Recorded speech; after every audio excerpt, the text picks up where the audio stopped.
ఉగాది రోజున హుజూర్ నగర్ లో సన్న బియ్యం పంపిణీ కార్యక్రమం ప్రారంభోత్సవం ఉంటుందని మంత్రి ఉత్తమ్ కుమార్ రెడ్డి తెలిపారు. ఈ కార్యక్రమాన్ని సీఎం రేవంత్ రెడ్డి ప్రారంభిస్తారని తెలిపారు. గత బీఆర్ఎస్ ప్రభుత్వం రేషన్ కార్డులు ఇవ్వడంలో నిర్లక్ష్యం చేసిందని ఆరోపించారు. తెలంగాణ నిరుపేదల లోవర్ మిడిల్ క్లాస్ జీవితాల్లో పెద్ద మార్పు తీసుకురాబోతుందని చెప్పి మేము భావిస్తున్నాం. ఇది ఒక గొప్ప విషయం.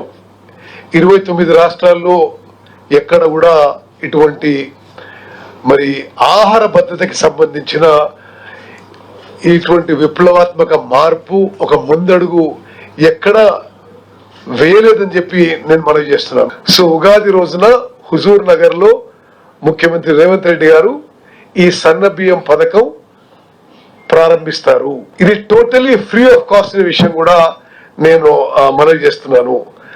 30 తారీఖున హుజూర్ నగర్ లో ఉగాదిన స్కీమ్ లాంచ్ చేసి 1 ఏప్రిల్ నుంచి రాష్ట్ర వ్యాప్తంగా అందరు ration card holders will be eligible for free fine rice. 39,73,708 కార్డులు ఉన్నాయి.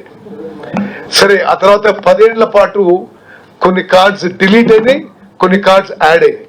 ఇది బై ఎలక్షన్ లోనే ఏనాడు కూడా వాళ్ళు టోటల్ గా ఓపెన్ అప్ చేయలేదు. టోటల్ నెట్ ఆన్ నెట్ అంటే డిలీటెడ్ కార్డ్స్ తీసేసి కొత్త కార్డ్స్ ఇష్యూ తీసుకుంటే టోటల్ 10 ఏళ్లలో వాళ్ళు 49,479 కొత్త కార్డులు ఇవ్వడం జరిగింది. In 10 years. మీరు 10 months లో దీనికి 10 రెట్లు ఇవ్వబోతున్నారని చెప్పి నేను మనం చేస్తున్నాను.